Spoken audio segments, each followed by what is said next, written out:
Bonjour et bienvenue pour cette démonstration de RBS Change. RBS Change est un outil de gestion de contenu, proposé aujourd'hui dans sa version 3. La puissance de RBS Change s'exprime au travers des maîtres mots productivité, performance, flexibilité et évolutivité. C'est un CMS modulaire contenant près de 50 modules standards et dont le déploiement de nouvelles fonctionnalités est très rapide. C'est une solution qui a été prévue dès l'origine pour gérer des interconnexions avec des ERP ou d'autres applications métiers, soit par un échange périodique de données, soit en temps réel par un système de web service.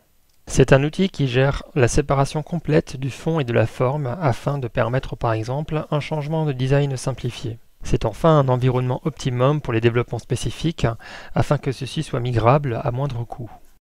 C'est un CMS qui est aussi multisite, multilangue et multicatalogue. Une gestion de contenu puissante, puisqu'elle gère finement les droits d'accès à l'application ou au site web. Elle permet une prévisualisation des contenus avant leur publication. Elle gère un circuit de validation. Elle respecte les standards W3C et du RG2A. Et enfin, elle est optimisée pour gérer le référencement naturel au mieux. C'est aussi une solution qui intègre des performances logicielles remarquables. C'est une interface unique pour gérer tous les types de contenus. Pages, actualités, blogs, forums, boutiques en ligne, extranet. Elle inclut un moteur de recherche performant en back-office et en front-office, basé sur l'outil open source Lucene Solar. L'outil gère aussi des capacités d'affichage particulièrement impressionnantes, y compris lors de fortes fréquentations sur les sites. Plongeons maintenant dans RBS Change, au travers de quelques tâches de création de contenu. Je dois créer une nouvelle actualité sur mon site. Pour cela, dans RBS Change, je vais dans le module Actualité et j'ouvre le formulaire de création d'une nouvelle actualité.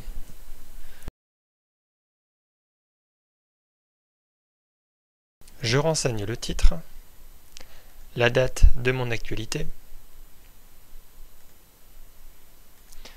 Je peux y rajouter un résumé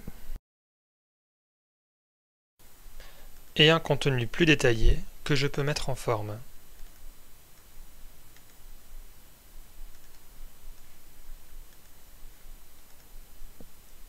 Je peux ensuite spécifier mes règles de publication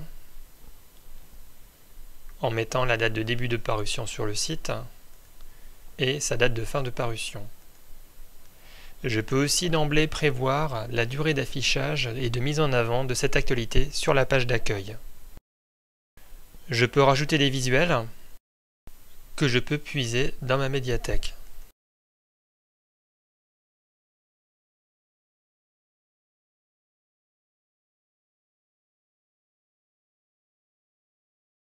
Et enfin, si nécessaire, je peux aussi rajouter des informations complémentaires, comme par exemple un document à télécharger ou un plan d'accès.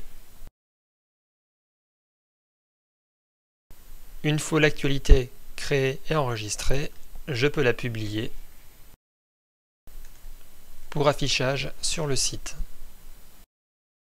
Je veux ensuite modifier la page de présentation Gestion de contenu avec RBS Change.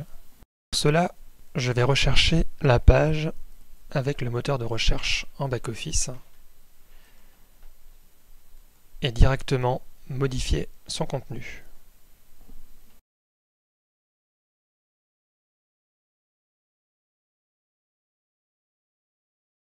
Je peux par exemple rajouter une image en la récupérant depuis mon bureau, directement au niveau du texte, avec possibilité ensuite de la redimensionner et d'adapter sa présentation par rapport au texte. Je peux ensuite prévisualiser son contenu et si la présentation convient, enregistrer avant d'aller publier ma modification.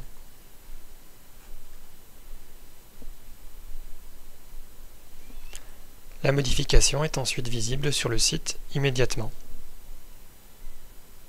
Je peux aussi modifier la présentation de ma page en jugeant que la colonne de gauche est inutile. Il me suffit alors de sélectionner un autre modèle, de l'appliquer, de publier ma page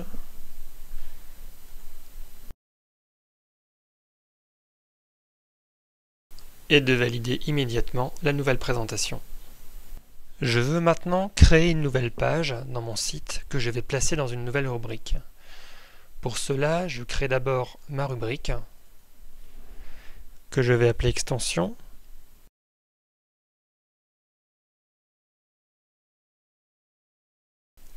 Cette nouvelle rubrique s'est placée automatiquement à la fin de mon plan du site et je peux modifier l'ordre pour la placer par exemple en dessous de la rubrique actualité. Dans cette rubrique, je crée ensuite une page. Je définis son titre et je choisis son modèle de présentation. Un certain nombre de métadonnées sont automatiquement enregistrées et je n'ai plus qu'à définir le contenu précis de ma page. Pour cela, j'ai un espace de travail qui me permet de définir librement la présentation. Je fonctionne par un système de blocs que je place dans ma page pour mettre, par exemple, le titre de ma page, avec la possibilité d'y associer un style de présentation, puis de coller en dessous un texte. Si j'ai besoin de mettre deux textes l'un à côté de l'autre, je place deux blocs de texte pour faire deux colonnes.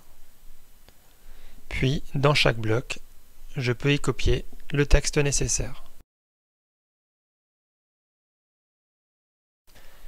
J'ai ensuite à ma disposition tous les outils nécessaires pour faire ma mise en forme. Rajouter un sous-titre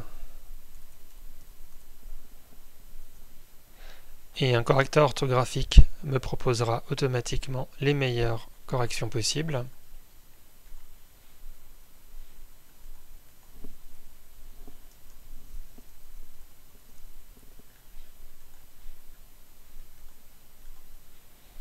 Possibilité de faire des listes à puces.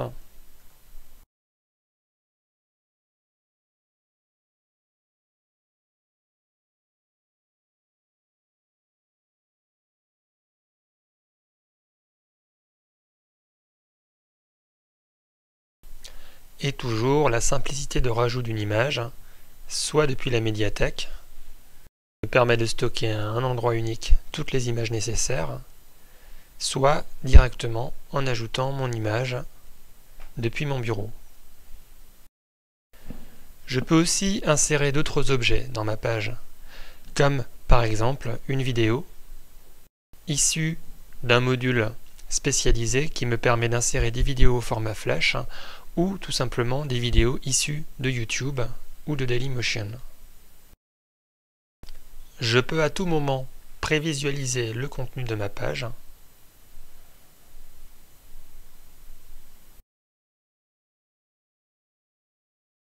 et je peux continuer la création de mon contenu, par exemple en ajoutant des liens vers d'autres pages.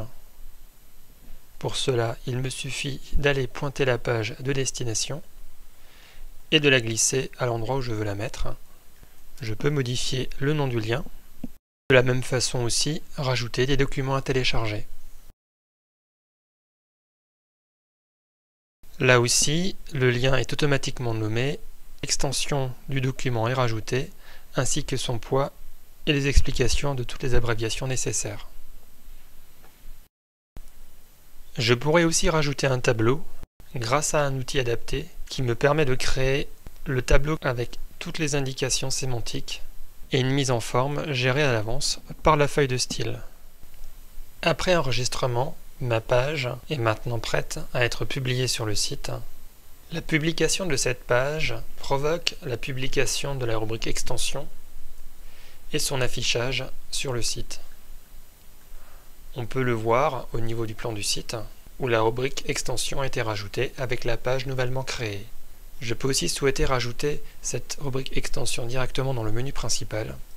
Pour cela, tout simplement ouvrir la liste des menus et glisser la rubrique extension dans le menu principal. À ce moment-là, cette rubrique va automatiquement apparaître ici au niveau du menu principal.